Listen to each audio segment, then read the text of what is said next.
isso, acho que a gente pode começar já pra, né? Já estamos, que horas já são? 7:06. Falta alguém pra apresentar? Falta... Pô, de cabeça tu me pegou. Eu sei que falta a Babi, que ela falou que ia ser atrasada, eu me lembro dela. Mas eu não quero sair agora porque eu já tô... Se alguém quiser confirmar... Ah, ali no grupo quem que votou. Mas acho que se faltar, a pessoa chega. Não tem problema.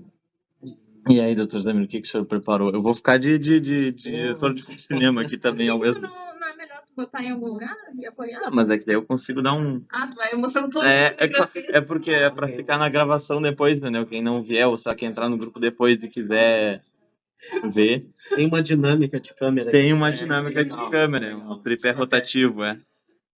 Muito bem. Inventei agora o tripé, nem sei se existe. Liberdade para criar. Não. Mas então, professor Guilherme. Olha aí. Me lembrando que eu sou professor, às vezes eu esqueço que eu já me formei antes. Professor de inglês, qualificadíssimo, não sei se todo mundo sabe. Né? Pior que eu acho que não todo mundo sabe. Olha, isso que tu já teve no outro encontro, já me ouviu falar horas. Barbaridade. Não, seria legal a gente dar uma apresentadinha, né? Eu acho. Mais ou menos. Legal. Acho que é show de bola. Quer começar aí, o convidado? Oh, Ah, não, já vi. Primeiros convidados. é mesmo, mas todo mundo está convidado aqui, né? Ah, é verdade? É verdade. Nossa, já é. O tempo é precioso, né? Nós Meu nome temos até às 9. Até às 9? É. Então, tá ótimo. Bom, meu nome é Isamir, sou um entusiasta da mente e por essa razão especial venho ao longo de 28 anos, né? Embora as pessoas digam que eu tenho 25 de idade, né? Mas há 28 anos eu venho me dedicando a conhecer a saúde mental brasileira, a forma como se cuida do ser humano, né? E especialmente o movimento da reforma psiquiátrica, né, ao longo desse período todo. E, claro, né, primeiro conhecendo a reforma, depois conhecendo um pouco mais da mente, das psicopatologias, e disparado por isso, então, vem aí várias outras curiosidades e informações que a gente vai poder conversar ao longo do tempo. Se eu for falar tudo agora, vai passar da apresentação. Então, acho que é isso. Tripé rotativo. Um tripé rotativo. Oi, gente. Meu nome é Júlia. Eu tô no 8º semestre. Eu não sei muito mais o que dá pra você dizer. É isso. Brevíssima. Ai, gente, a apresentação vai ser breve, que nem a dela. Meu nome é Marina, eu estou no quinto semestre. Olha aí. Meu nome é Eduarda e eu sou calada de psicologia.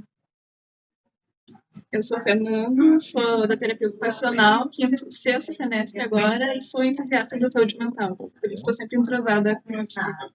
Ana Luísa, da terapia ocupacional, estou indo para o sexto semestre, também gosto muito da área da saúde mental. Que beleza. Pô, estamos aqui, como é que eu viro a câmera? Deixa eu ver. Aqui.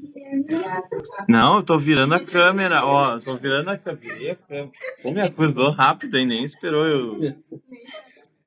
Bom, eu sou o Guilherme, eu estou no 8º semestre, indo pro 9º, né, que a gente já largaram as notas, a gente já tá no 9º.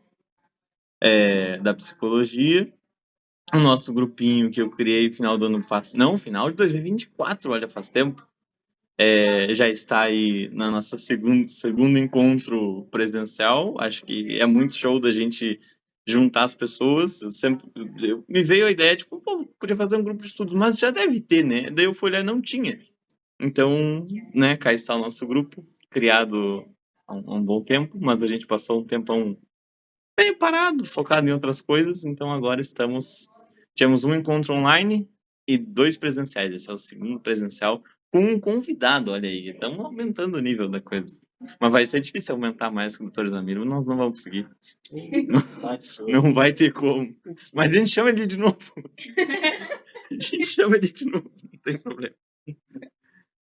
O pessoal online, se quiser falar alguma coisa, fiquem à vontade, gente. Eu queria ter uma caixa de som, mas não tenho, então fica meio baixinho, mas tentem. Oi, meu nome é Caroline e eu vou pro 5º semestre agora de psicologia. Ah, colega da Marina, então. Sim, a gente é colega. Ah, bom. Temos a Carol. Oi, gente, eu sou a Letícia. Eu tentei ligar minha câmera, mas não deu muito certo aqui. Meu computador é meio quebrado. E eu vou entrar agora em psico, então é a primeira vez que eu tô participando aqui de tudo. Colega da Eduardo, temos duas colegas. Então, gente, eu sou a Mariana, eu sou psicóloga, sou residente do Hospital Universitário de Santa Maria e eu tô na parte de oncologia de lá. E gosta da TCC, fala que tu gosta da TCC. E da psicologia positiva. Olha aí. Bom, estamos apresentados, né? Muito bem, gente. Então, a ideia, né? Eu havia pensado em alguns tópicos, né? Claro, eu não vou utilizá-los, mas eu não vou me prender, né, estritamente a eles, porque acho que, né, pela diversidade de pessoas que a gente tem aqui, dá para a gente dar uma pincelada um pouco do pensamento transpessoal, né, da psicologia transpessoal, mas especialmente na perspectiva do cuidado ao ser humano, né, pela ótica, por exemplo, da reforma psiquiátrica, né, que é uma proposta de transformação no modelo de cuidado. Aí, falando então um pouquinho da minha formação, por que eu puxo para a questão da reforma? Tá? Eu comecei essa jornada com a saúde mental a partir da minha primeira formação. Eu sou formado em artes e sou músico também, músico de formação. Então, sou licenciado em artes, aí eu estive estudando bacharelado em música também, piano, canto, violão. Estudei violino, flauta doce também, ao longo de um período, e foi justamente a arte que me inseriu no campo da saúde mental. Sendo que antes disso eu não imaginava que existia um universo todo de pensamento sobre a saúde mental e que a arte pudesse se inserir. Inclusive, o nosso ambiente está bem interessante, porque tem várias expressões humanas, né, através das telas, né, através da decoração. E, inicialmente, ao entrar em contato com a arte, eu fiquei muito fascinado de pensar na possibilidade de fazer algo pelo ser humano, né? Que utilizando a arte, sempre foi uma das grandes paixões. Então, imerso no campo da arte, eu pude descobrir que existia esse movimento chamado de reforma, né? Não sei se vocês conhecem esse termo, né, fundo, mas para quem está chegando no psico, né, a questão da reforma psiquiátrica é um movimento social, político, acadêmico, né, de grande escala, que no Brasil tem como referência a política italiana, que lá no meados dos anos 60 que tinha como dispositivo de cuidado de saúde mental o hospital psiquiátrico, estritamente.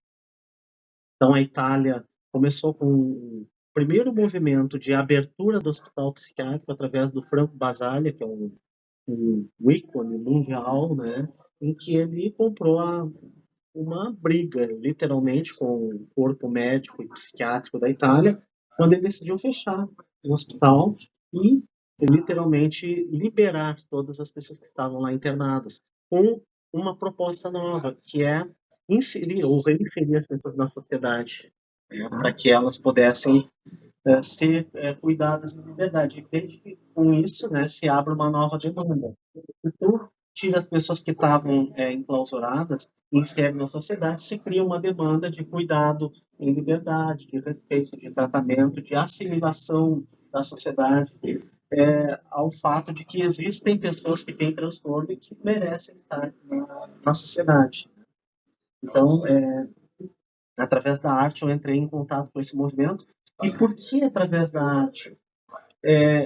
A partir da perspectiva da arte-terapia, que ali a gente tem no Brasil uma referência importante, que vocês devem ter ouvido falar, né, de Luiz da Silveira, que foi um grande expoente no campo da terapia ocupacional, na época que não tinha um conceito bem definido. A terapia ocupacional era um espaço para ocupar pessoas, né? E era inferiorizado aqui em relação ao patamar médico. Então, a Nise começou a organizar um espaço que era de entulhos, um espaço não utilizado, isso lá nos anos 40, porque ela era uma primeira psiquiatra, né, mulher, brasileira, num corpo clínico todo, né, de homens. Então, por essa razão, ela era vista como alguém inferior e que, portanto, desempenharia um papel inferior dentro do hospital psiquiátrico. E ela, com isso, começou um trabalho que viria a ser mais tarde, né, a referência para terapia ocupacional, para arte-terapia, né? E com esse trabalho, ela conseguiu, de uma forma muito eficiente, descobrir muitas coisas das pessoas que até então não eram vistas, né, como pessoa, como alguém que pensa, como alguém que sente, como alguém que tem uma história. E foi a arte que ela utilizou, né, para conseguir resgatar as pessoas que muitas vezes tinham limitações verbais, né, tinham déficits na comunicação. E a arte permitia uma livre expressão dos seus sentimentos. Então aí começa a emergir uma série de elementos da subjetividade das pessoas, né? Especialmente o que ela chama de linguagem do inconsciente, que depois levou a própria Nise a ter um contato, uma comunicação com Carl Jung, né? Que aí entra um negócio muito legal, porque ela estava buscando no trabalho empírico uma sustentação que ela conseguiu com o Jung para fortalecer, então, do ponto de vista teórico, o trabalho que ela estava desenvolvendo. E, claro, a gente pega ali, né, a década de 40, 50, 60, um crescente, né, extremamente importante na questão da terapia ocupacional, entre muitas aspas, que deixa de ser uma atividade só para ocupar pessoas sem um sentido técnico e teórico, para uma atividade que é profundamente terapêutica e tem um embasamento. Então, eu só estou dando essa pincelada inicial para falar um pouquinho assim, ó, de onde eu venho e quando eu me encontrei com o universo da saúde mental. Bom, o meu contato primeiro foi teórico com a arte, só que logo em seguida na prática. E aí, que prática foi essa, gente? Eu comecei o trabalho com saúde mental na década de 90, a final dos anos 90, 97, 98. E nessa época, pensar cuidado em liberdade no Brasil ainda estava muito inicial, embora, aí falando por Pelotas, né, a gente tem a Mariana, que é de Santa Maria. Pelotas abriu o primeiro CAPS, foi o segundo, o terceiro do Brasil. Tá? E o primeiro CAPS, o segundo do Rio Grande do Sul, no caso, o primeiro foi em São Lourenço, com a primeira lei brasileira de 1992, que é a Lei Gaúcha da Reforma Psiquiátrica. 93 Pelotas tinham um CAPS, que é o CAPS Castelo, que está, né, em pleno vigor até hoje. Tá? E esse movimento da arte na saúde mental proporcionou justamente fazer aquilo que Franco Basaglia nos propunha, que era abrir o manicômio e levar as pessoas para ocuparem os espaços da sociedade que o Ernesto Venturini, um grande teórico, psiquiatra, nos fala, que ele denomina como a cidade dos outros, né? E que cidade dos outros é essa? Que até então, antes das pessoas ocuparem as ruas e esse espaço, a cidade não era delas, mas elas passaram a se apropriar da cidade como cidadãs, como pessoas dignas de ocuparem todos os espaços. Aí a arte, na final da década de 90, proporciona isso, porque a gente começa a sair de dentro do serviço institucional e andar com pessoas que, por sua vez, tiveram muitas internações no hospital psiquiátrico, eram excluídas do meio familiar, excluídas dos seus bairros, muitas vezes porque eram diferentes. E qual era a diferença que elas tinham? Muitas vezes por serem genuínas e falarem dos seus sentimentos conforme eles emergiam, falarem dos seus pensamentos muitas vezes desorganizados, do jeito que eles estavam. Isso era a loucura. Só que nos anos 90, diferente de hoje, Pelotas tinha um grande preconceito ainda. E nessa época, andar com estas pessoas, entre muitas aspas, nas ruas, era objeto, alvo de preconceito. Então, tem muitas histórias que depois eu posso contar algumas, mas assim, ó, só para vocês terem uma noção. Eu comecei ali criando um dos projetos foi um grupo musical, em 1998. Março de 98, né? Tá? Um grupo musical. E este grupo musical, bom, se é um grupo musical, a gente vai fazer música e nós vamos apresentar. E aí nós vamos encontrar para quem apresentar, onde apresentar. E, obviamente, que a gente então tinha que se deslocar. Eu com alguns anos a menos que hoje, com cabelos longos, mais cabelos, um violão nas costas e uma roupa rasgada, meio hippie, assim, e tal, que eu sempre curti muito, né? Ah, tem O que ter que uma foto disso aí, acontecia? né? Eu tenho alguns registros. Ó. E o que acontecia, então? Isso causava um impacto nas pessoas. E as pessoas, quando eu digo as pessoas, eu vou citar um exemplo. Um grupo de 20 pacientes, mais ou menos, né, eu com 20 pacientes da saúde mental, na rua, com alguns tambores feitos artesanalmente, porque a gente confeccionava, um violão nas costas, indo para cantar num asilo. Não, Tinha um pedido. Meu.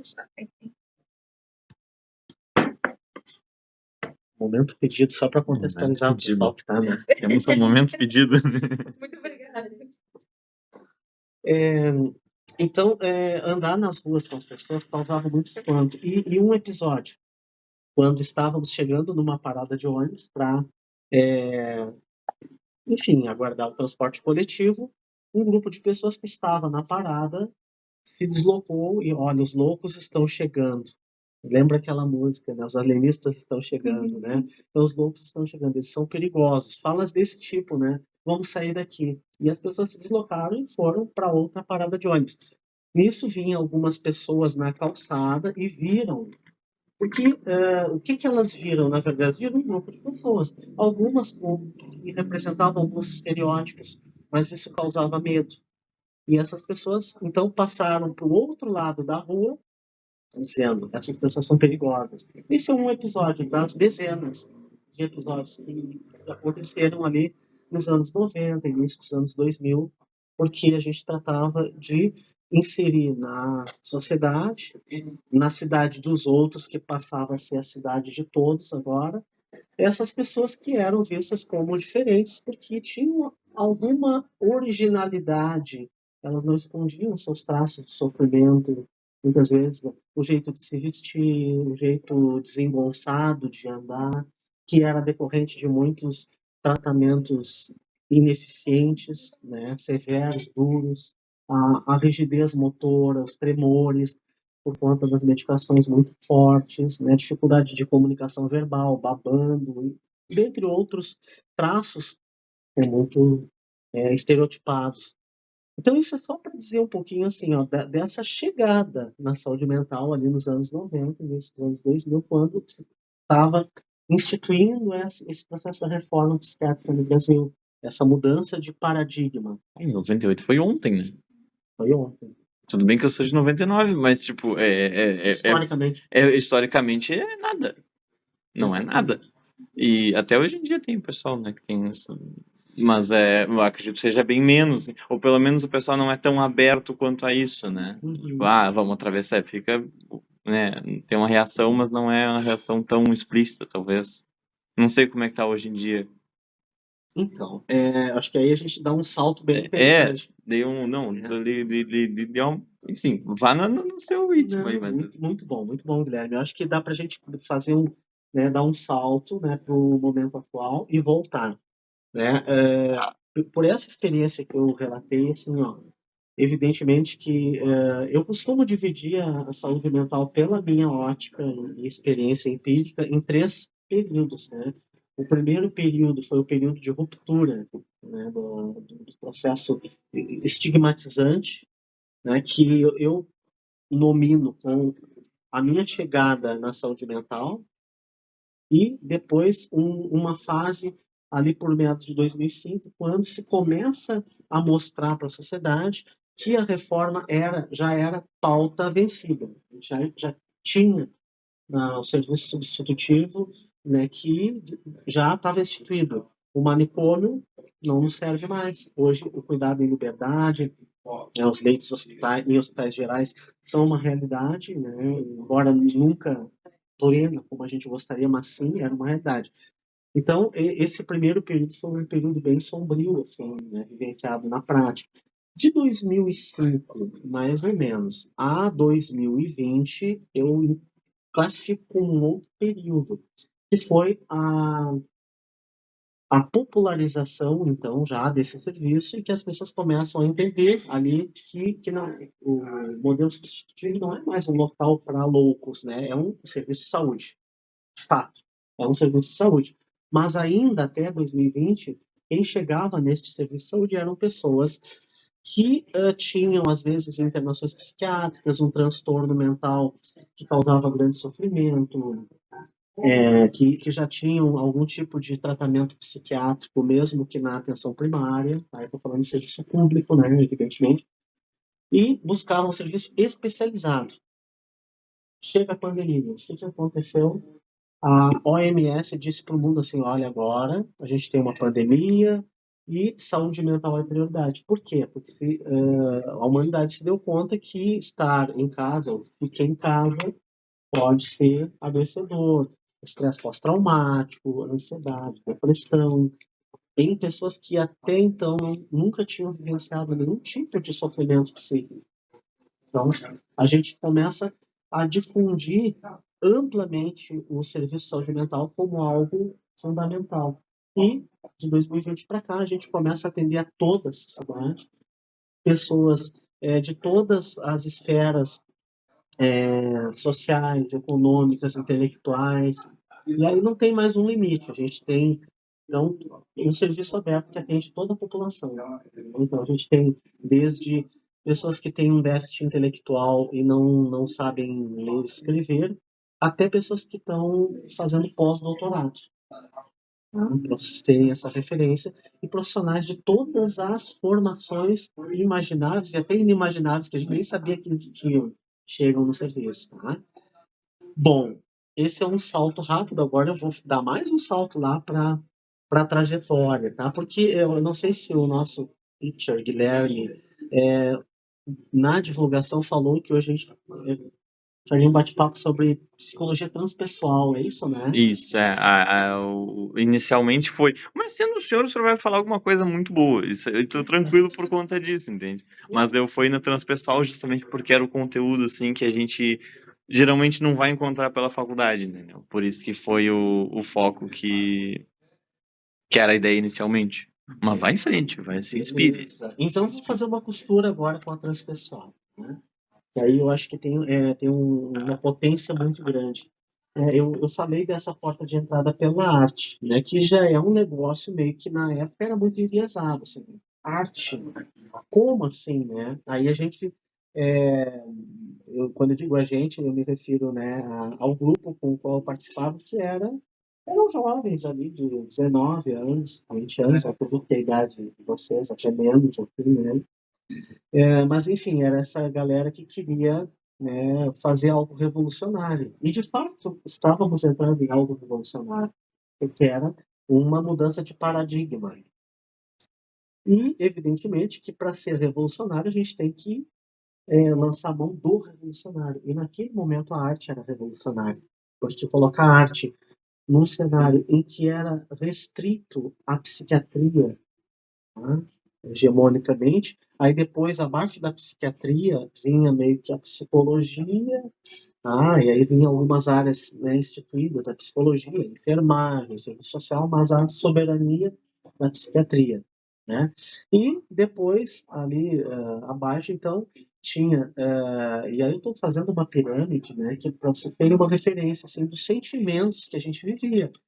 Abaixo, então, tava as pessoas, serviços gerais, recepção, as pessoas que trabalhavam com arte, né? Estas pessoas que não tinham assim, nada muito definido, né? Estou ali nesse movimento transitório, embora quem estava imerso na arte sabia e tinha a base teórica da psicologia e também dessa costura da arte, né, com o inconsciente, né, com a linguagem do inconsciente que se expressava no não verbal. Então a gente tinha essa sustentação.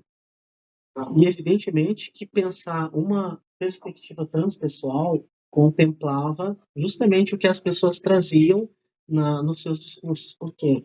As pessoas que chegavam para um acompanhamento, e chegam até hoje, não é diferente, traziam muito da sua vida, da sua cultura, da sua religiosidade, da sua transcendência. E quando eu digo transcendência, eu estou me referindo àquilo que a psiquiatria não contemplava, e não contempla, e nunca vai contemplar. E não é uma crítica à psiquiatria, é um pensamento categórico sobre os limites que o campo, e cada campo tem os seus limites, evidentemente, né? Mas, em termos de psiquiatria, quando a gente fala psiquiatria, por ser uma ciência hegemônica ao longo da história, ela não conseguia acessar nada do ser humano que não fosse sintomas. E os sintomas eram única e exclusivamente tratados com psicofármacos. E o psicofármaco, eu sempre falo para as pessoas hoje mesmo, os casos mais graves. Quando eu digo os casos mais graves, algumas pessoas que têm transtornos crônicos e de longa história de tratamento, que usam às vezes 8, 10, 12 psicofármacos com doses altíssimas, que a medicação talvez seja 40%, porque 60% a medicação jamais vai dar conta. A medicação vai regularizar neurotransmissores, né, questões hormonais, vai diminuir sintomas positivos, muitas vezes como as psicoses, né, transtornos crônicos como esquizofrenias, depressões com sintomas psicóticos, com risco de suicídio, transtornos afetivo bipolar, no caso, transtornos do humor, né, que trazem, em casos muito extremos, a manifestação de sintomas severos e muitas vezes incapacitantes. A medicação entra como uma ferramenta para estabilizar o neurotransmissor. Ponto. É isso.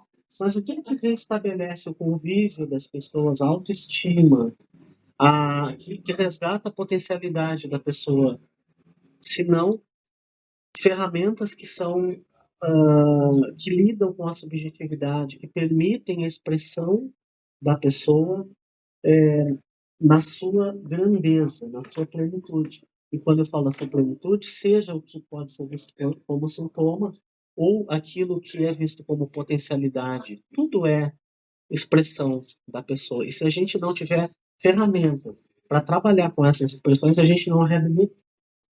Então, fazer uma costura com a ideia de uma psicologia transpessoal visa contemplar aquilo que Aristóteles já falava, né, um grande filósofo, né, que um dos pais da filosofia, né, o próprio Sócrates, né, e Platão, que lá filósofos antes de Cristo, tá, para contextualizar, eram pensadores da existência humana, da mente humana, das interações humanas.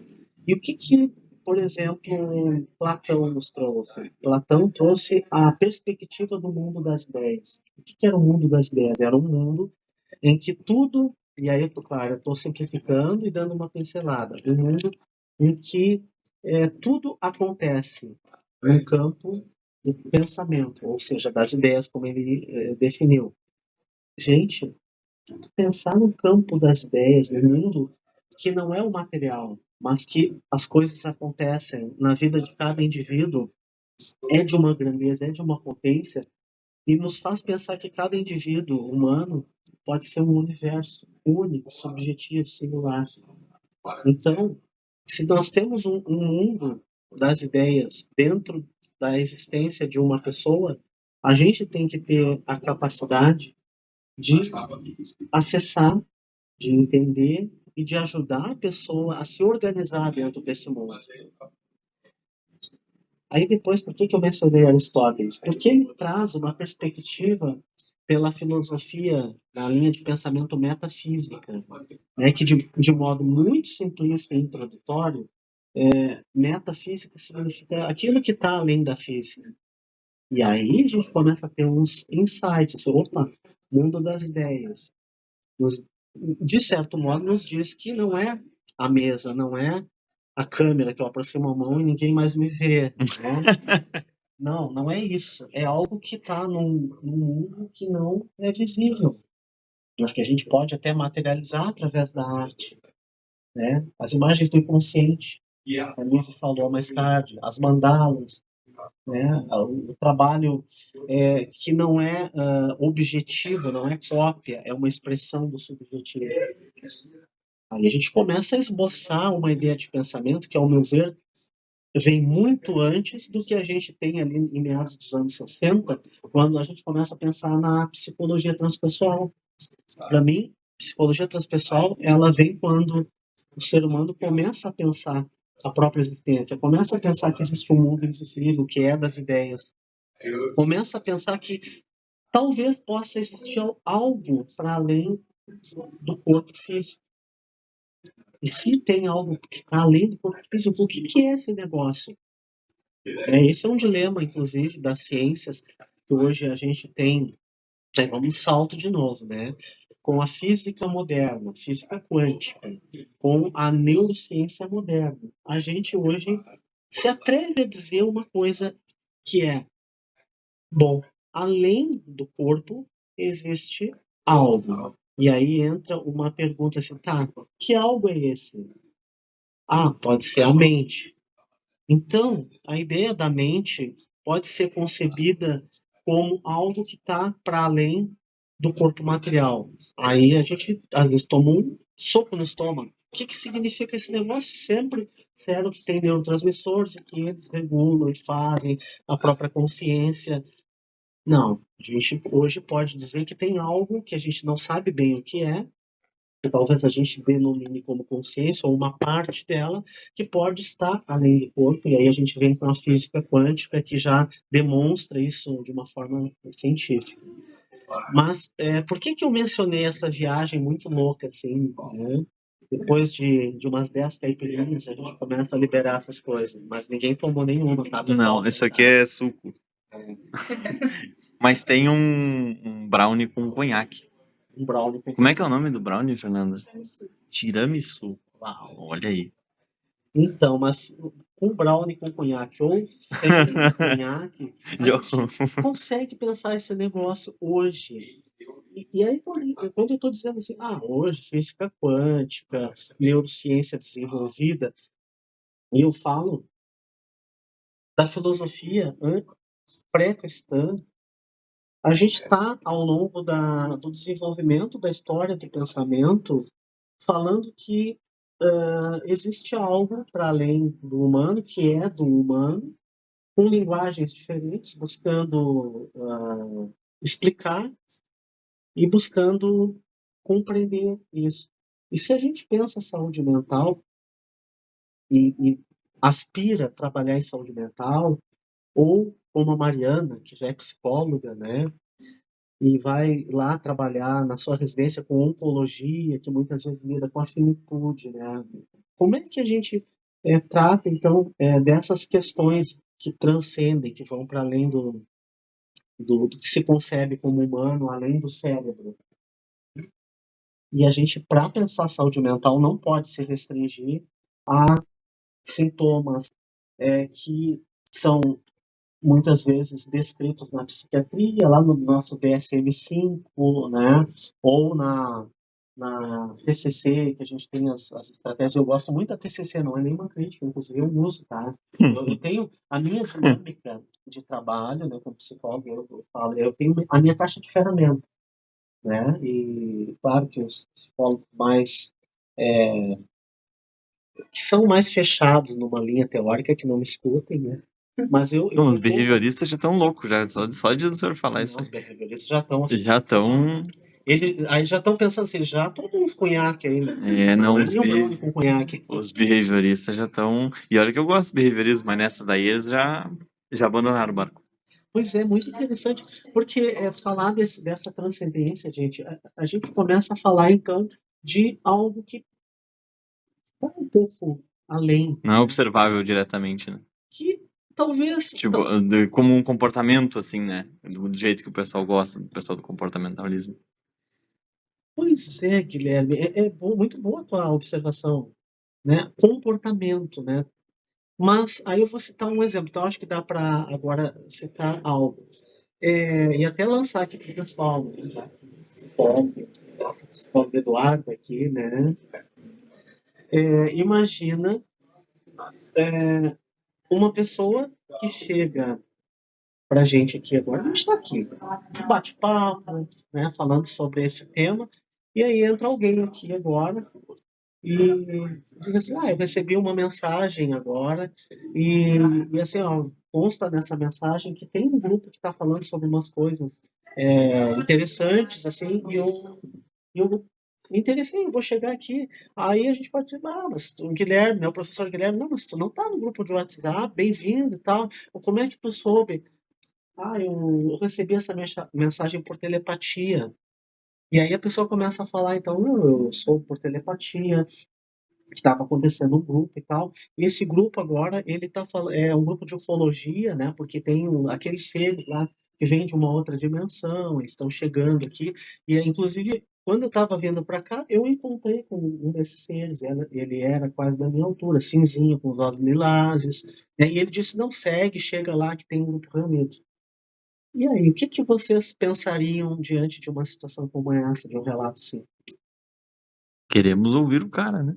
Deixa o cara falar, vamos ver o que ele vai falar, o que tem de interessante, porque de alguma forma ele soube, né? Então é interessante. É o que eu falei pro senhor, sempre é interessante. Tem que ver o que vamos conhecer isso aí, deixa ele explicar, vamos, né, como é que funciona isso aí. Entremos na viagem para ver onde é que ela nos leva. Todo mundo. Mas o pessoal do behaviorismo não ia falar isso aí, ó. Sério? O que vocês acham disso? Nunca se depararam com algo assim? Mas tinha que ter um cara para fazer isso, né? Você tinha que ter medido essa dinâmica antes que a gente preparava alguém para chegar. Uma grande sincronicidade, né? Sim. Poderia ser. Aí, Jung reforça, realmente uma sincronicidade. Mas o camarada trouxe uns elementos ali, talvez... Como? Meio diferentes, né? Diferentes, talvez arquetípicos, né? Nossa psicologia analítica, não, tudo beleza, né? Só que se essa pessoa está dentro de um setting medicamentoso, né? Ela está tendo uma alucinação auditiva, visual e um delírio. Porque o delírio, né? Ela soube, né, por telepatia. Delírio. Mas quem que explica isso aí, né? Ela estava vindo para cá, ela viu o sujeito cinzinha de olhos lilazes, né? E esse sujeito confirmou, mas não, tá? Quem tá lá o grupo, vai lá. No entanto, o grupo estava, né? Mas aí, talvez por uma perspectiva médico-centrada, a gente vai medicar com antipsicótico, né? Porque é uma forma de manifestação disfuncional. Só que quando a gente vai pensar saúde mental nesse grau de profundidade, de complexidade, por uma perspectiva mais aberta, e aí entra a ideia do transpessoal. A gente vai buscar entender o que está acontecendo, de onde vem, a representação simbólica para essa pessoa desses elementos, a própria perspectiva telepática. O que seria essa telepatia? Né? O que é a telepatia? É uma faculdade humana que a gente ainda não sabe muito, ou pelo menos no meio convencional, né, científico, a gente não fala muito. Tem uns experimentos também, né? Tem umas tentativas já de experimentos com uns macacos, umas coisas assim, né? Já tem umas coisas assim. Tem experimentos Já tem. que buscam explicar, mas agora a gente tem culturas que falam sobre esse mecanismo, essa faculdade psíquica, né? Assim como as culturas que falam das energias, dos corpos sutis que estão para além do corpo físico material, as culturas que falam que realmente a mente humana não está no corpo, ela não se gera no corpo. Aí tem vários nomes, como, por exemplo,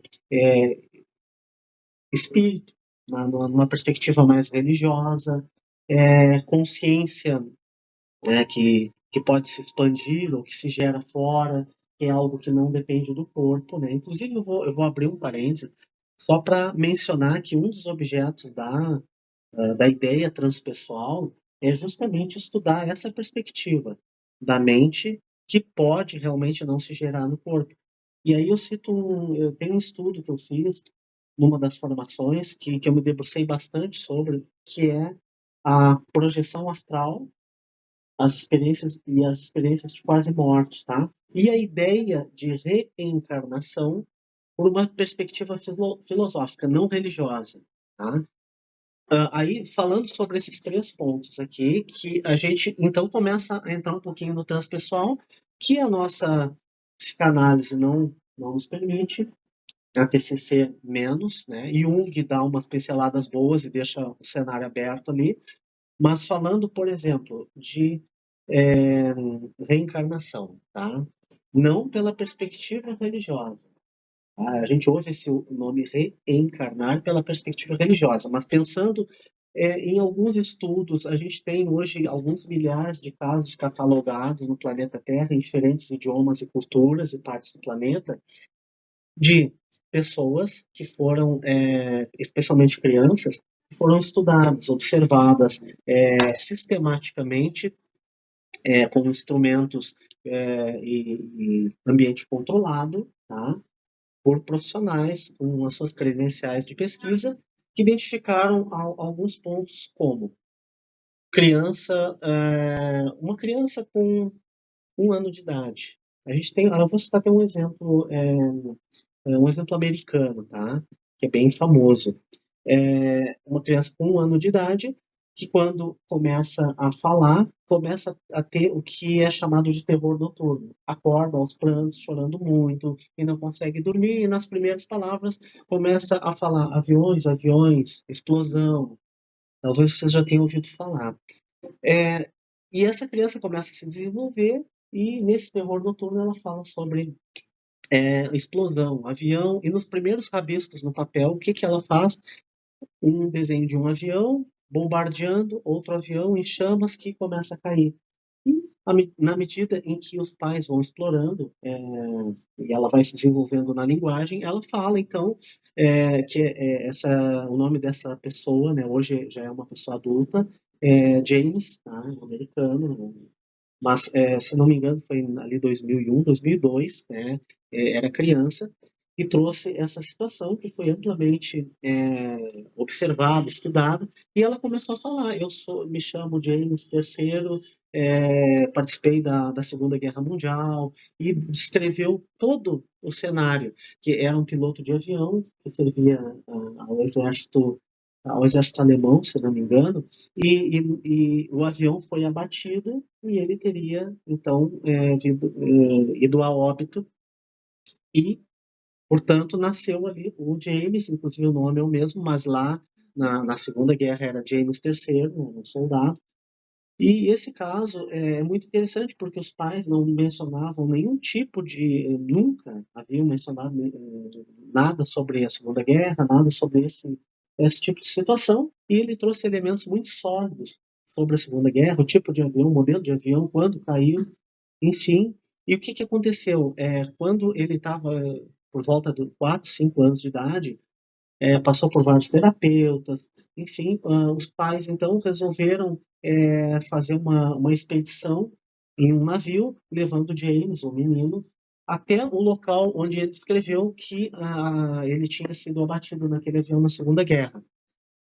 Após ele ter ido no local, dentro de um navio, ele se emocionou, chorou muito, isso foi tudo registrado por pesquisadores, e ele levou um buquê de flores e jogou no exato local, como se fosse uma despedida, uma ruptura com a consciência dele, ou sei lá o que teria vivenciado aquela experiência na Segunda Guerra e estava ali presente.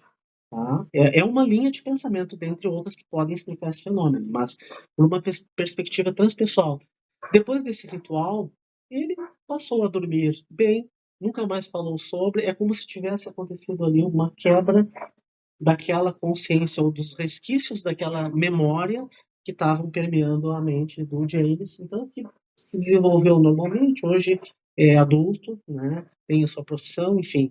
Esse é um exemplo de um relato desse fenômeno, né, que pela perspectiva transpessoal a gente observa, tá? E é uma realidade que é mencionada por algumas pessoas ao redor do mundo, né? E que a psicologia nas outras linhas não olham muito para isto, né? Da mesma forma, pelo menos, que a ideia transpessoal compreende, porque a gente está pensando que tem algo além, algo que transcende, né, o tempo, o espaço, a matéria física, tá? Então, é a ideia que eu mencionei de reencarnar ou de voltar, tá? Primeiro ponto. O segundo que eu mencionei, que eu me debrucei muito, são as EQMs, né? Você sabe o que significa? Tem um outro livro muito bom. Esse aí a gente não tem físico, né? Mas podemos sortear ele uma hora também. O senhor me recomendou aquele das Isso. EQMs. Não lembro mais o nome certinho. Hoje nós temos um pesquisador brasileiro que é um professor de neurocirurgia de São Paulo, que é o Dr. Edson Amâncio, tá? Que ele fez um apanhado de vários casos, tanto de relatos de pessoas, quanto de estudos em ambiente controlado dele, sobre as EQMs. Mas o que são, afinal, EQMs, né? São as experiências de quase morte. O que é uma experiência de quase morte?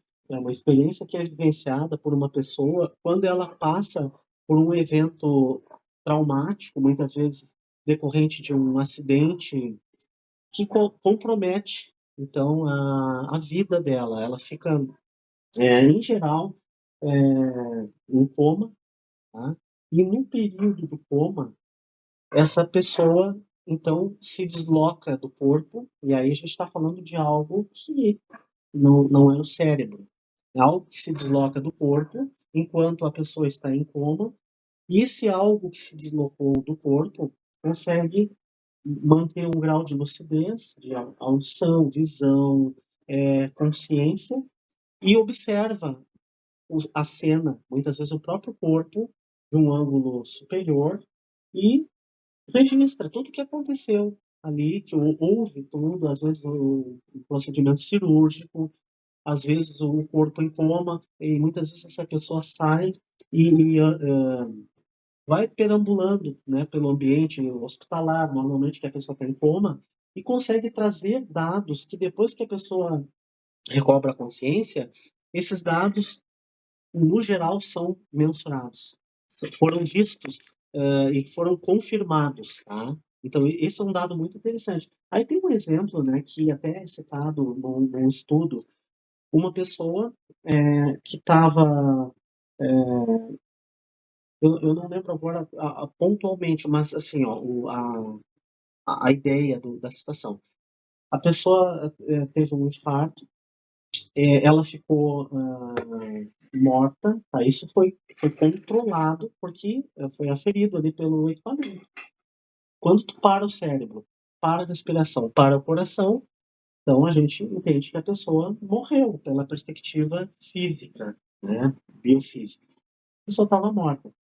E esta pessoa, enquanto morta, se deslocou e identificou elementos diversos.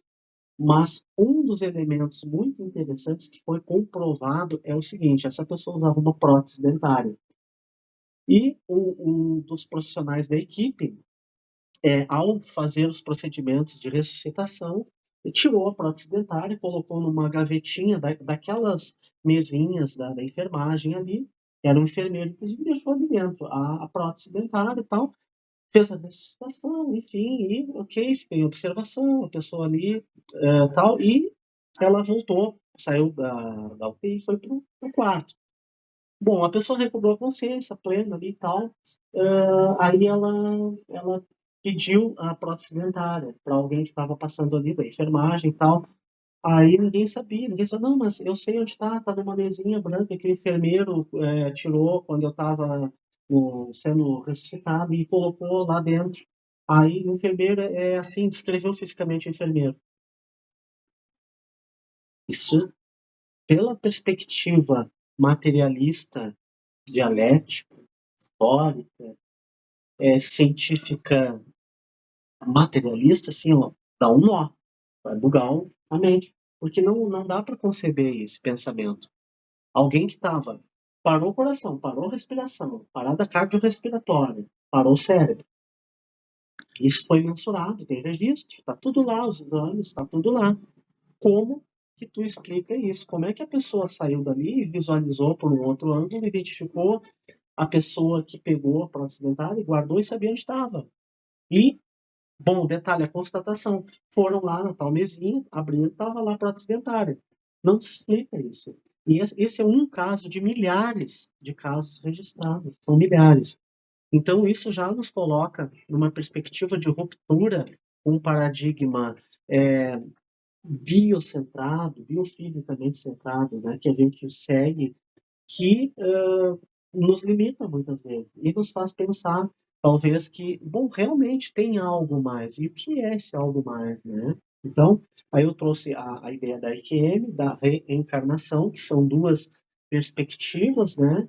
E uma terceira, só para trazer mais um elemento, dentre outros, tá? Porque eu estou falando de estados alterados de consciência, tá? Isso, a ideia transpessoal, ou essa linha de pensamento se debruça muito. Seria o que hoje, em múltiplas culturas, a gente chama de projeção astral, tá? Que já tem categorização, que é diferente de sonho lúcido. O que é projeção astral? A projeção astral seria algo parecido com isto que acontece na EQM. Só que na EQM a pessoa está ali numa condição muito frágil, né? Literalmente de quase morte, ela está quase morta. Um pequeno deslize, a pessoa realmente vai e não volta, né? Ela morreu.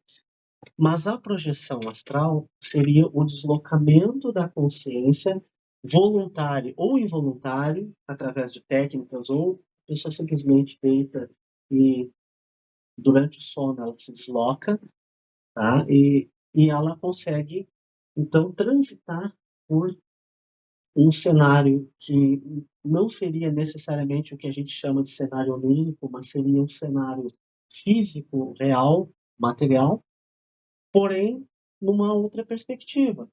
O corpo está deitado, a pessoa simplesmente levanta, olha para o corpo, legal, estou dormindo, vou dar um bordejo, vou dar um passeio, né? Eu escutei uma pessoa falar um bordejo. Né? Um bordejo. Um bordejo. Aí eu tenho que anotar, tô fazendo um dicionáriozinho dessas palavras. Essa palavra é muito engraçada, né? Foi uma novela lá dos anos 90 que um personagem falava, vou dar uns bordejos. Eu escutei uma pessoa me relatando, é uma pessoa que pratica Bordejos? que ela chama de desdobramento astral, tá? Ela sai do corpo e ela vai caminhar pela cidade e, caminhando pela cidade, ela encontra com outras pessoas que também praticam isso. E existe um movimento hoje, inclusive no mundo todo, né, de pessoas que estudam técnicas, e tem pessoas que têm uma habilidade de nascença que a gente não entende muito qual é o fator que leva a pessoa a deslocar sua consciência do seu corpo. Mas até aí não tem nada demais, ao meu ver, mesmo que eu pensasse numa perspectiva mais materialista. A grande questão é o que acontece conosco, seres humanos. Que faculdade psíquica é essa que a gente não fala dentro da faculdade de psicologia, não fala na medicina, não fala na psiquiatria? Que negócio é esse que pode sair do corpo e andar por aí e interagir com outras coisas que saem dos corpos de outras pessoas, plenamente consciente, pode voltar para o corpo e beleza. Não foi um sonho, foi algo que a pessoa tem domínio pleno de sair, de passear e voltar. Aí a gente, mais uma vez, volta nessa perspectiva da psicologia transpessoal, que busca compreender, então, estes fenômenos e outros tantos que a psicologia mais clássica, né, nas primeiras forças, não tem essa compreensão, ou nunca se debruçou sobre isso. Né, porque muitas vezes isso foi deixado num campo mais místico, no campo da religião, do místico.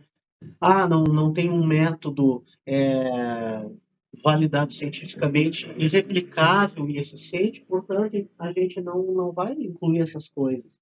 Porque esse papo aí não bate muito bem com a ciência, até porque ciência tem que ter método e tem que ser replicável. Não importa, né, se o método foi desenvolvido no Brasil e vai ser replicado no Japão, vai ser replicado na Índia, ele tem que ter o mesmo resultado. Isso é método, né? Numa perspectiva cartesiana, ele é replicável, ele traz os mesmos dados. Então, essas coisas que escapam do método cartesiano estão presentes nas expressões humanas e elas fazem parte do conteúdo que as pessoas nos trazem quando elas vêm falar sobre a sua saúde mental, sobre a sua existência. E muitas vezes elas deixam de falar por medo de não serem compreendidas, porque, eu vou citar um exemplo clínico, na minha prática clínica, que foi muito eficiente, tá? E ele bateria com o campo místico religioso, só para pensar. E eu acho legal, assim, eu vou mencionar a Mariana de novo. A Mariana está aí ainda? Não, Não, Mariana foi embora. fugiu. Mas por que eu citei a Mariana, para quem está aqui, quem está online? Porque a Mariana está fazendo residência no campo da oncologia, tá? E a oncologia lida muitas vezes com a finitude. Caiu. Tá. Não, mas ela deve ver depois, porque a Mariana tá sempre meio ativa assim no grupo. Perfeito. Né? Eu falei em experiência de quase morte, eu falei em deslocamento astral, viagem astral. Neste momento da finitude da vida, a gente lida com muitas experiências que as pessoas relatam em decorrência da sua fragilidade. Elas muitas vezes estão em cuidados paliativos. E a pessoa sabe, eu tenho 15 dias de vida. Como é que é isso? Como é que uma terapeuta ocupacional, uma psicóloga, uma pessoa que tem uma formação no campo da saúde trabalha com isso? Como é que tu trabalha com isso? A pessoa já sabe, e tu já sabe, que a pessoa daqui, no máximo 15 dias, vai estar partindo. E aí tu pode pensar, ela deixa de existir ou ela está partindo para um outro lugar? E se ela parte para outro lugar, que lugar é esse? E se ela segue, se ela parte, deduz, portanto, que ela existe, mas não é o corpo, é algo que está além, né? E que muitas pessoas trazem como espírito, pela perspectiva religiosa. Aí, falando nisso, fazendo um gancho com um caso clínico meu, que eu atendi recentemente, eu atendi uma pessoa, sexo masculino, jovem, adulto, que trouxe uma situação. Eu estou tendo pensamentos intrusivos e eu estou vendo vultos. E esses vultos falam coisas muito ruins, e quando eles me falam coisas muito ruins e passam um sentimento que eu não sei explicar, e eu tenho, às vezes, vontade de tirar a minha vida. Bom, a gente tem dois caminhos. Tu tá numa equipe interdisciplinar e tem médico. Vou lá falar pro médico, vamos dar injeção, né? E a pessoa diante do psicótico, bom, isso é uma psicose. É um esquizofrênico, quem sabe, uma pessoa jovem, tá no início ali dos 20 anos, Aí a gente já vai pro DSM-5, folhei aquele livrão grosso assim, não, esquizo, tá começando. Aí, ok, vamos dar a injeçãozinha medicação injetável, via oral, beleza, desapareceu. Não, mais ou menos, tal, mas aí já bota lá F20.0, CID-10, tá, gente? Esquizofrenia paranoide. Beleza. Não, mas aí eu não fiz nada disso. O que eu fiz? Ok, vamos conversar. Essas vozes e como é que é esse negócio? Fala mais. Aí a pessoa começou a falar, bom, eu moro numa casa, é uma casa muito antiga, eu moro com a minha família, essa casa é dos meus antepassados. E tem uma pessoa lá, né, da minha família extensa que é envolvida com rituais religiosos, e essa pessoa, dentro desses rituais, ela faz algumas coisas lá, e essa casa já vem, né, tem história, casa antiga. Aí tá, e quando tu sai de casa, como é que é isso? Essas vozes e tal, e essas imagens surgem em que momento? Ah, não, quando eu tô em casa. Opa, para aí, DSM não fala nada disso. O DSM não diz isso, as vozes surgem em casa, apenas diz. Se tem voz, se tem vultos e tal, fechou nos critérios diagnósticos, pode ser sim uma esquizofrenia. Mas aí tu explora um pouco mais, então é algo que está além, não entra no DSM-5.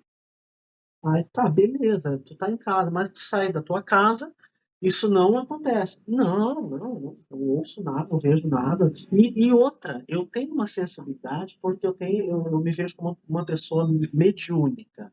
Opa, isso já acendeu uma luzinha. Isso diz muita coisa. Tá, beleza. Ao longo de 3 sessões com a pessoa, lá na terceira sessão, qual a minha conclusão junto com a pessoa? A tua questão está atrelada à tua casa. É da tua casa. Mas o que é da casa, então? Não é esquizofrenia. Que negócio tem em casa que traz vultos, vozes, e não sei o que, a pessoa quer se matar? Né? Fugiu tudo, não tem mais nada científico ali, não tem. Né? Então tu tem que recorrer a outras ferramentas. Qual é a solução básica, drástica, para a cura da pessoa? Muda de casa. O psicólogo surtou, né? Como assim? Diz o paciente mudar de casa. Resumindo, o paciente foi lá, tal, com a família, enfim, conversou. 15 dias estavam mudando de casa, porque a família abraçou a conduta. 15 dias mudou de casa. E sigo acompanhando o paciente. 15 dias depois mudou de casa, como é que tá? Beleza, teve sintoma, nunca mais. Voz, nada. Mas, claro, a gente segue acompanhando. Né? Pode ter sido uma crise, DSM-5 nos alerta para isso, tá? Psiquiatria, não. Fica observando. Gente, isso fazem 3 anos. A pessoa segue a sua vida, fazendo a sua faculdade, feliz da vida, morando na casa nova, não tem mais sintoma nenhum. Nada. Mas então o que aconteceu? Quem sabe estava numa depressão, psicótica, blá blá blá. Não. Não, tinha uma coisa mediúnica, uma sensibilidade. Não, mas aí, não fala sobre isso, sim, que aí tu bota teu CRP no lixo. Não, isso aí a faculdade não fala sobre isso, não entra na faculdade, né? Perde diploma. Porque isso é sério isso, né, gente? Aí Até em aulas tu falar isso aí, não vale a pena. ferrou, né? Não vale. Tem uns debates em aula que não dá pra gente participar. Só que o que acontece? Aí a gente vai olhar para essa força da psicologia que consegue abrir a cabecinha e contemplar isso, e entender, e trabalhar com isso. Né? Trabalhar com esses elementos que são de uma outra esfera. Não entram na psicanálise. Né? Desta forma, claro, até entram, né, numa sessão de qualquer linha, em qualquer linha, em qualquer profissão, claro, mas tem uma outra interpretação, uma outra visão e uma outra conduta diferente de uma linha mais aberta que contempla essas questões. Aí por que eu estou falando, né, como tem gente, né, da TO, por exemplo, sobre isso? Porque a gente tem que pensar a pessoa como algo muito amplo que escapa à nossa capacidade de colocar numa redoma quadradinha e que delimita essa pessoa dentro de critérios diagnósticos, porque cada pessoa é subjetiva, singular e é um universo extremamente amplo. E se a gente tiver essa perspectiva sobre a existência da pessoa, a gente vai conseguir ter um cuidado que vai contemplar efetivamente o que ela traz como símbolos e como a própria existência dela, que é muito mais profundo do que um universo simbólico que pode ser interpretado de uma forma enviesada. Então a gente precisa abrir a nossa mente, a nossa capacidade de compreensão sobre o humano, tá? E para só finalizar, né, eu quero falar de um outro ponto que é importante a gente pensar e que também a linha transpessoal, junto com a psiquiatria mais aberta, junto com a física moderna, junto com a filosofia moderna, terapêutica, né, filosofia clínica e outras tantas áreas, a TO, enfim, uma galera tá vindo nessa linha para entender essas sutilezas do humano. Seria interessante a gente pensar também em algo que é muito discriminado e marginalizado, que são os estados alterados de consciência com o uso das substâncias psicoativas. Tá? Aí eu vou pensar um elemento bem legalzinho para a gente pensar aqui, que é genuinamente brasileiro, que tem uma galera do mundo inteiro de olho nesse ouro patrimonial, tá? E tem um monte de gente estudando agora. Não sei se vocês já ouviram, acho que tu já, da ayahuasca, tá? Que a ayahuasca é um chá, né, produzido pelas folhas do mariri e da chacrona, tá? Cipó, que é conhecido como mariri, né, que existe em abundância na floresta amazônica, e a chacrona, que é um arbusto, né, que tem umas folhinhas e que numa determinada proporção de cada uma destas duas ervas misturadas, maceradas, cozidas por um tempo X, produzem o tal do chá, a ayahuasca, que é conhecido como chá da alma também, ou chá da morte pelos povos originários, e que esse chá é rico em dimetiltriptamina, ou DMT, que é uma forma natural da dimetiltriptamina. Dentro da cultura dos povos originários, depois, mais tarde, vieram religiões, como a União Vegetal, a Santo Daime, né, que enfim, utilizaram esse mesmo princípio medicinal para promover estados alterados de consciência. O que é que a gente tem nesse setting, então, que não é o setting que está no meio acadêmico, da forma como ele originariamente se apresentou. Ele se apresentou pelos povos originários, aos povos originários, como algo que veio das consciências superiores, entregue como uma medicina para a cura da alma, para a cura dos conflitos, para a identificação do ser humano com a própria existência e principalmente para que os pajés, os caciques pudessem receber a sabedoria dos deuses e orientar a sua comunidade ou a sua tribo. Bom, se a gente tem esse conteúdo, né, que altera a consciência e faz um ser humano como qualquer outro se conectar com deuses, a gente está falando de algo místico, mas que traz uma sabedoria. Que talvez a gente pudesse até dizer assim, esses deuses, será que são um inconsciente coletivo? Né? O que eles são, né? Afinal, será que são espíritos evoluídos? Né? Será que negócio é esse? O fato é que num estado alterado de consciência promovido pela ayahuasca, a pessoa acessa faces do seu próprio eu, bem como deste inconsciente coletivo, bem como das informações que existem sobre a humanidade, sobre o humano, e fazem com que essa pessoa se reintegre, se ressignifique, né, e consiga ter uma dimensão diferenciada da própria existência. Muitas vezes, e aí hoje o nosso meio acadêmico está se debruçando sobre isso. Por quê? Porque aquilo que culturalmente já se sabe, né, com um estado alterado de consciência promovido pelo dimetiltriptamina, nós podemos curar, então, os males da alma. O que são esses males? Por exemplo, depressões, ansiedades, traumas decorrentes de estresse, né? O estresse pós-traumático, dentre outras psicopatologias mensuradas lá no DSM-5, que são plenamente reintegradas, né, e ressignificadas, e o ser humano deixa de ter aquela crise, portanto deixa de ter os sintomas. Então, de que a gente está falando aí, né, pessoal, se não é de algo para ser visto, pensado, estudado, porque é um dispositivo cultural que contempla justamente a possibilidade de cura. E a gente tem que se debruçar sobre essa possibilidade e entender esses estados alterados de consciência e o que eles podem permitir a nós.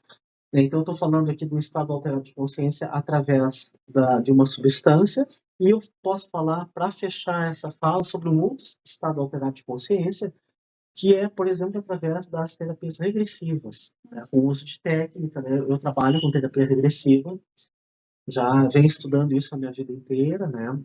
Acho que seria legal você dar uma comentada nas terapias regressivas, daí depois a gente faz uma pausa e vai ali pedir alguma coisa antes que o pessoal feche também, pra gente, pelo espaço, né, que o pessoal aumentou também 1 hora pra gente ficar Eu aqui. preciso também de um suco de laranja urgente, né?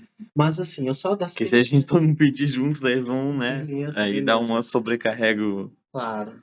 Então, assim, o que significa, né, essas terapias regressivas? Primeiro, eu faço uma pergunta assim, vocês já ouviram falar sobre isso?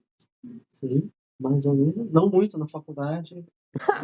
Na faculdade. Mas na vida, assim, né? É que eu sou da hipnose, eu gosto da hipnose. Da hipnose. Mas... O que significa, afinal, hipnose, né? Aí é outro encontro. É outro encontro.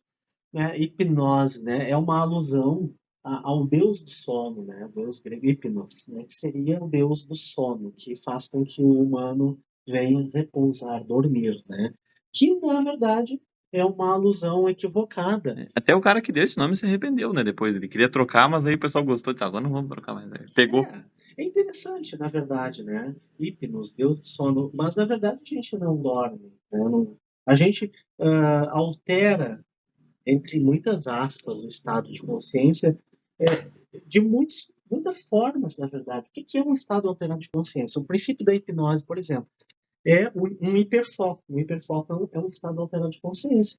A gente está assistindo um filme, colocou um filme de terror como exemplo, e o filme está lá legalzão, trilha sonora. Com licença, tem mais alguma coisa? A cozinha vai fechar?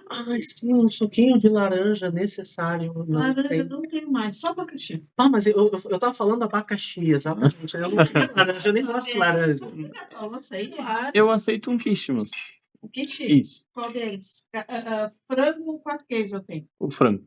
Tá. Eu vou ter também de 4 queijos. Peraí que eu vou abrir uma comanda pra você. Uau! Esse é um momento legal. Viu? Esse é um momento dos pedidos. A gente começa a ficar no estado alterado de consciência, né? Quando tem uma necessidade de a fome. comer algo, beber algo, né? Não, exatamente um estado alterado. Por quê? Acho que não, tem um outro aqui. Se tá com hiperfoco na fome, na sede, tu não deixa de perceber, tu limita a percepção externa ampla. Então, isso não deixa de ser um estado Quando que o nosso estado não está alterado? Aí lancei essa. É uma boa questão. Essa é uma pergunta bem legal pra gente falar sobre ela, né? Mas, vamos ver os pedidos. Frango ou 4 queijos? 4 queijos. Mais alguma coisa? Só isso pra mim. Momento suspense, assim, pode fazer uma panorâmica, Guilherme. Uma panorâmica. Eu quero um de frango. Tá, o número é? Qual que é o número? 219. 219. Um queijo de frango? Isso.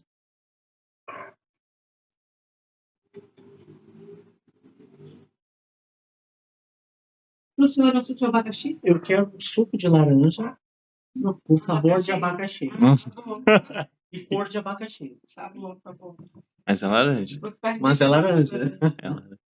Tem a ver com o nosso tema aqui, olha só, estados alterados, né? Percepção, né? Tá, mais alguma coisa? Pro senhor? O suco, só suco bem geladinho. Muito. Só traga em seguida, tá bem? Ok, obrigado. Obrigado. Estados alterados de consciência. A gente está brincando aqui nessa dinâmica e ela fica legal, né? Porque a gente está falando justamente de hiperfoco. E aí eu falava do filme, então, né? A gente começa a assistir um filme de terror bem legalzinho, né? Dá uma escurecida no ambiente, em casa mesmo. A TV ali, bem legal. A gente está curtindo, tem aquela trilha sonora clássica, produz uma ambiência. E de repente a gente está hiperfocado. Aí acontece uma cena no filme aterrorizante. E a gente está ali vivendo um certo medo, uma expectativa grande. De repente, precisa acontecer algo no filme, sei lá, caiu um objeto do armário, pá, no chão, e tu saltou da cadeira. O que aconteceu? Houve ali um medo intenso, muito mais intenso do que numa situação cotidiana. Se tu estivesse dentro de casa fazendo qualquer outra coisa, cairia o objeto e boa, caiu lá. Mas tu estava focado no filme, né? E aquele objeto ali compôs então o cenário no teu estado alterado de consciência que, né, despertou um medo lá, acelerou o coração e tudo mais. Isso é um exemplo de um estado alterado de consciência, né? Um outro estado alterado, só para a gente simplificar de alguma forma, tu estás numa viagem, uma viagem de ônibus, de carro, de carona, tá? Ou até mesmo no volante, quem dirige, né? E tu tá com um hiperfoco ali, concentrado, dirigindo ou na viagem de ônibus, tá olhando pela janela, e tu conhece todo o percurso, é uma viagem para Porto Alegre, por exemplo. Só que tu tá com um pensamento muito distante, né? A visão nas imagens, mas o pensamento tá distante. De repente, tu te dá conta, assim, tu pensa, onde eu tô agora? Ai, vou olhar. Ah, eu já passei de São Lourenço, tá indo para Porto Alegre.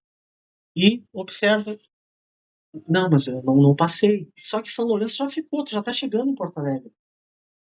Teu estado alterado de consciência te levou a não perceber, a ter um tempo perdido em que tu não percebeu o percurso e tu não percebeu a passagem do tempo da mesma forma. Tu estava absorto nos pensamentos e teve uma alteração da passagem do tempo e também da localização geográfica.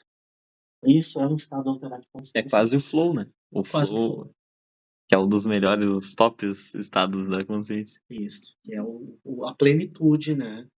Mas tem um componente de desafio também, né? O flow legal é o componente de desafio. Tipo, tu tá fazendo uma coisa que ela é desafiadora o suficiente pra tu te concentrar, mas não é difícil o suficiente porque tu vai te perder. Sim. Né? Me passa o tempo também. É muito legal a gente falar sobre esses estados, né? Porque aí a gente consegue entender, então, as terapias regressivas. A gente começa a entrar, bom, terapia regressiva parte de um princípio, que é o estado alterado da consciência, que coloca a pessoa, então, mais habilitada numa percepção maior daquilo que está guardado no seu subconsciente, no seu inconsciente, dependendo da linha de pensamento. Ou seja, não é na mente racional. Esse conteúdo, muitas vezes, é justamente o que está fazendo com que a pessoa tenha uma ansiedade, com que a pessoa tenha medo, fobia, né? Ou tenha algum tipo de trauma decorrente de algo que ficou recalcado, né? Que o nosso velho Freud falaria assim, né? E a gente, então, alterou o estado de consciência com um relaxamento profundo, claro, e evidentemente tem protocolo para fazer isso, né? Depois na faculdade tu vai ver, ou não. Não vai. Não vai? Não. Então tá, beleza, mas aí a gente... Se falar hipnose já não vai, já não. Na verdade, a gente se especializa depois, né? A gente se especializa e vai estudar por fora, né? Porque a faculdade é uma pinceladinha. Mas a terapia regressiva, então, eu falei terapias, né? A gente, em dois grandes núcleos aqui, dá para pensar em duas linhas, tá? Uma seria a terapia da linha do tempo, ou terapia regressiva intrauterina, né? O que significa esses nomes? A gente pode dar vários nomes para essa terapia. Colocar a pessoa no estado alterado de consciência com protocolo, né, com comandos, e acessar elementos, né, ou seja, quem é que acessa na verdade? A pessoa. Lembra? Visualmente, olfativamente, tátil, enfim, toda a sensorialidade ela revive E através deste reviver, então, algo que pode ter sido traumático ou algo que não é traumático, simplesmente algo bom, prazeroso, a pessoa revive, ressignifica na sessão. E aí, claro, aí entra alguns riscos, tá? Que é importante falar de terapia regressiva tem seus riscos, sim. Por isso, quem trabalha com isso tem que ter um domínio profundo, tem que ter um autoconhecimento para fazer o manejo. Porque ao acessar o trauma, a pessoa pode desencadear sintomas, né? Pode desencadear uma psicose. Eu vou citar um exemplo clínico para vocês, importante, já que eu estou falando de terapia regressiva. Uma pessoa muito entusiasmada começou a estudar nos seus primeiros meses de leitura sobre terapias regressivas. Opa, yes, já sei tudo, bora lá. Botou a senhorinha lá no divã, fez a terapia regressiva. Linda, maravilhosa, já sei tudo, yes. E vamos lá. E a senhorinha entrou no transe. E, de repente, no transe, a senhorinha teve uma catarse e a pessoa que estava conduzindo tomou um susto tremendo porque ela não contava com isso. Ela pensou, eu sou top, né? Eu sou das galáxias e faço a terapia. Beleza, bora lá, já sei tudo. E não, a senhorinha teve uma crise, uma catarse, e na catarse a senhorinha entrou em surto psicótico e nunca mais saiu. Tá? Bom, a pessoa que estava conduzindo chamou a família apavorada porque ela tinha de contato, enfim, tá? E o que aconteceu? Suco de laranja com cor e sabor. Não, com cor e sabor de abacaxi, isso é maravilhoso. Muito obrigado. O que aconteceu? Esta pessoa foi levada para um hospital psiquiátrico. Chegando no hospital psiquiátrico, esta pessoa ficou internada. Os psiquiatras, da sua expertise, disseram: olha, assim como ela entrou, ela vai sair em algum momento, ou nunca mais vai sair. E fica aí, observação, medica, vai sedar, porque a pessoa está em surto, enfim, vai medicar e tal. A pessoa medicadinha lá, 1 mês, 2 meses, 3 meses, a família apavorada e tal. Até que um belo dia a pessoa dormiu, ao acordar, pô, gente, o que eu estou fazendo? Que lugar é esse aqui? Lúcida, plena, não sabia o que havia acontecido, ou seja, ela teve uma dissociação total, entrou num universo paralelo do seu inconsciente e ficou nele e não saiu mais. Até que um belo dia ela acordou. Não, para os psiquiatras, não sei o que aconteceu comigo, mas... Foi aquela psicóloga que E aí, essa última coisa que eu lembro. mas ela não lembrou disso, ela não sabia, né? Depois que algum tempo que ela foi recobrando a consciência. E, resumindo a ópera toda, a pessoa, né, teve alta do hospital e foi embora, né? Livre, leve, solta, curadíssima, no mais, plenamente em forma. Então, eu tô falando de riscos. Não, perigoso. Que numa terapia regressiva a gente pode sim, né, colocar a pessoa neste ou N outros. Eu teria relatos para ficar até amanhã a gente conversando, tomando suco de laranja com sabor de peixe, mas, né? Então, falar de terapia regressiva é falar disso. Podia deixar umas sugestões depois de leitura pra gente, né? Sim, eu posso mandar depois uma lista, né, e aí vai ser legal. Pessoal, vou botar aquele das EQMs é bom. Altamente recomendável esse das EQMs, é um belíssimo livro. Bom, eu falei que tinha 2 grupos, né? E que na psicologia não discutem falar desse segundo, porque aí sim, aí gente quebra o carimbo, rasga o diploma e cadeia para psicólogo, tá? Sendo dramático, mas o negócio é doido. Sim, ó, é a terapia regressiva de vidas passadas. Opa, vida passada não existe, não dá, não fala sobre isso, é perigoso, isso é crime. Bom, gente... Tá gravado aqui, doutor? Eu não tô falando sobre isso. Não, eu tô falando sim. E por que eu tô falando? Porque existe esse eixo das terapêuticas holísticas por aí afora, informações e tal. O que significa fazer uma terapia regressiva em que o cliente, a pessoa, fala em vida passada? O que é falar sobre vida passada? É falar sobre crença da própria pessoa. A gente não está falando como sujeito acadêmico científico que a gente faz terapia de vida passada. Mas a gente pode, numa sessão terapêutica, eu vou citar um exemplo aqui de uma regressão que eu fiz com uma pessoa, tá?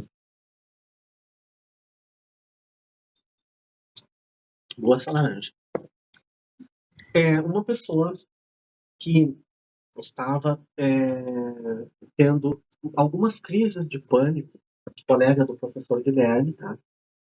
Ela estava indo para outro país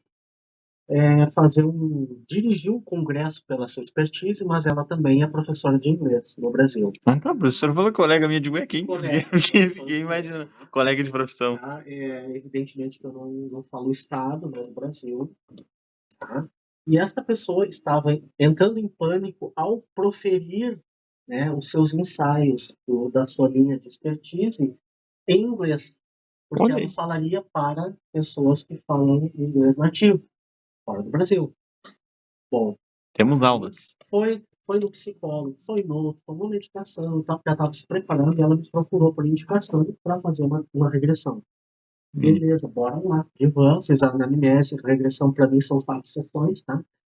Sessão de anamnese profunda, para descartar qualquer risco.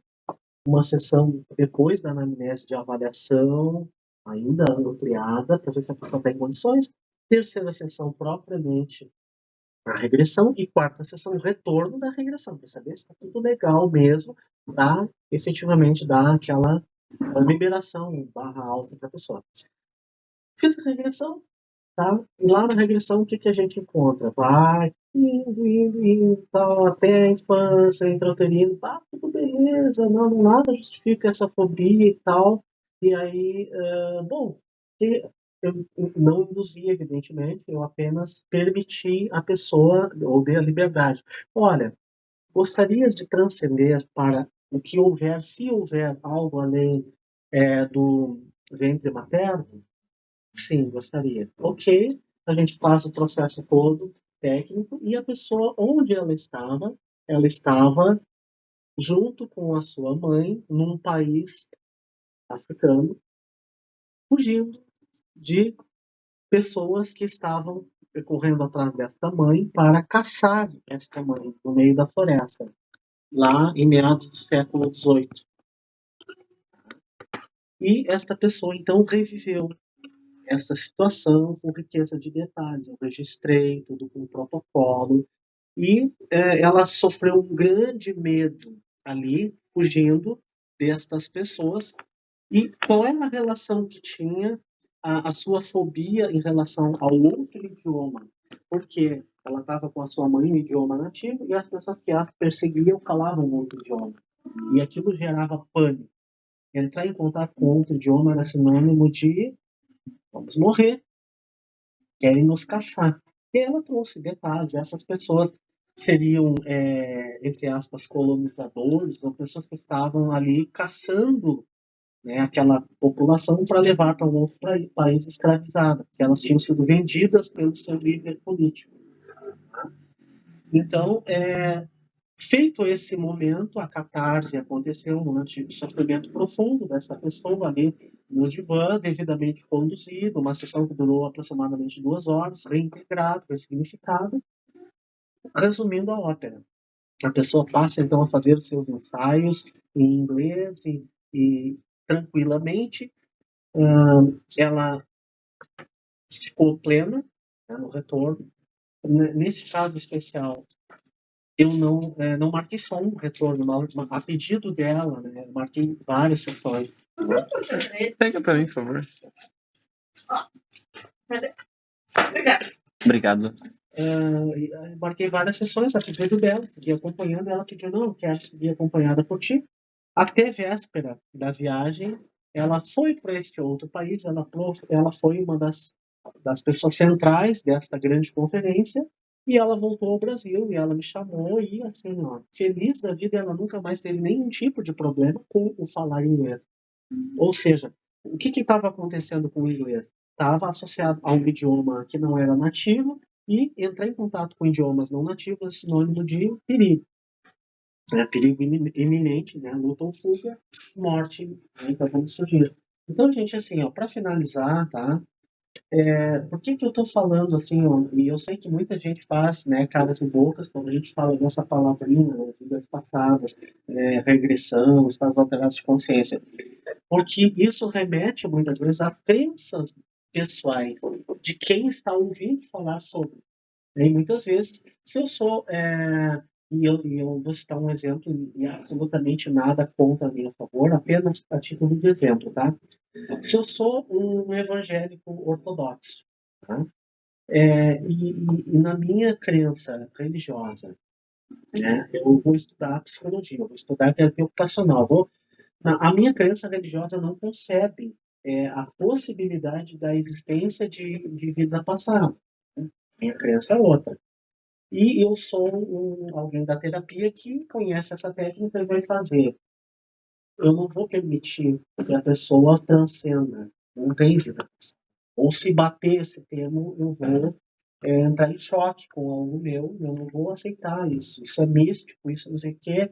Só que não, eu não estou falando da minha crença, eu estou falando da crença do meu cliente, da pessoa que está ali, e é isso que a gente precisa trabalhar, é com isso. Então, quando a gente fala de regressão, a gente está falando de técnica que pode trabalhar traumas, pode trabalhar fobias decorrentes de traumas que muitas vezes estão recalcados e não são explicados cognitivamente, racionalmente, como sendo traumas desta vida. Sim, vem simbolicamente como algo de vida passada, já que vida passada não é comprovável pela ciência cartesiana.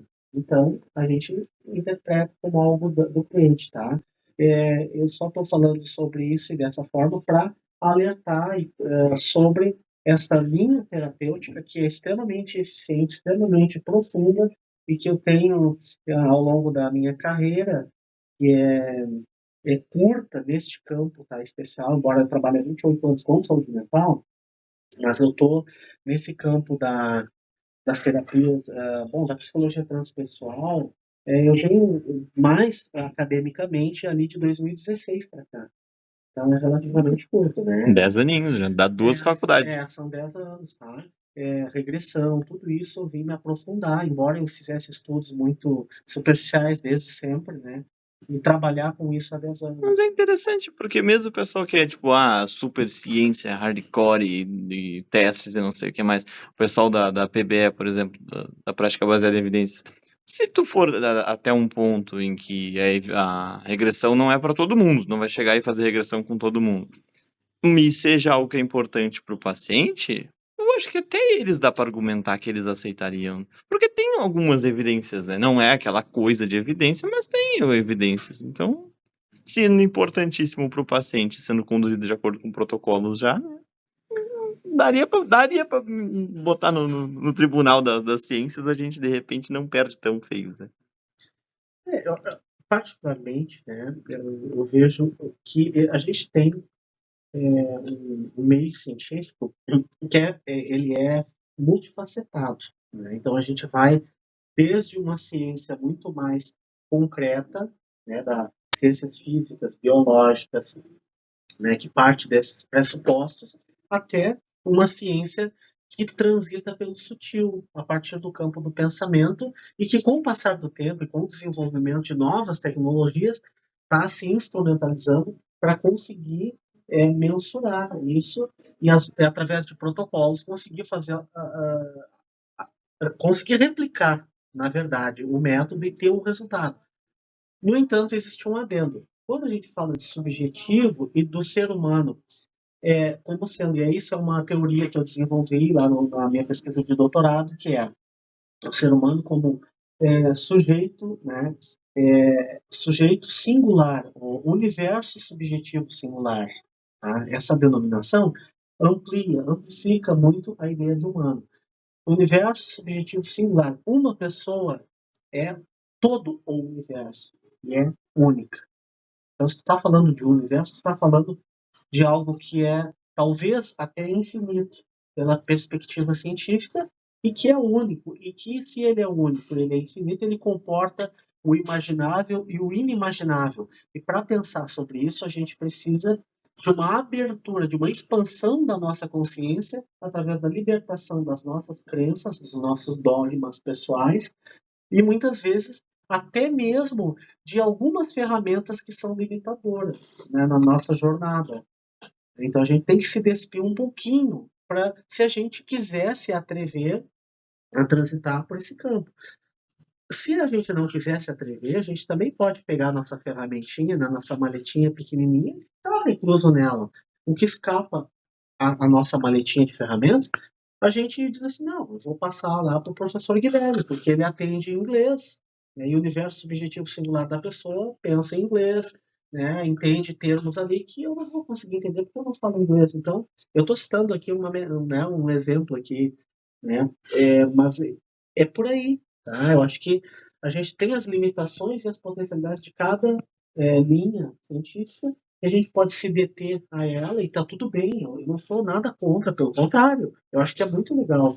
A gente, por exemplo, escolher a psicanálise e se especializar. A gente é potente, é extremamente potente. Ou se especializar na TCC, ou pegar dentro da TEOC, né, uma linha de trabalho, né, e tá tudo certo, é muito bom, a gente precisa das expertises, tá? Mas se a gente tem uma perspectiva mais abrangente, mais inquietante, a gente também pode se lançar nesse universo e buscar ferramentas, e estudar, e tem que estudar.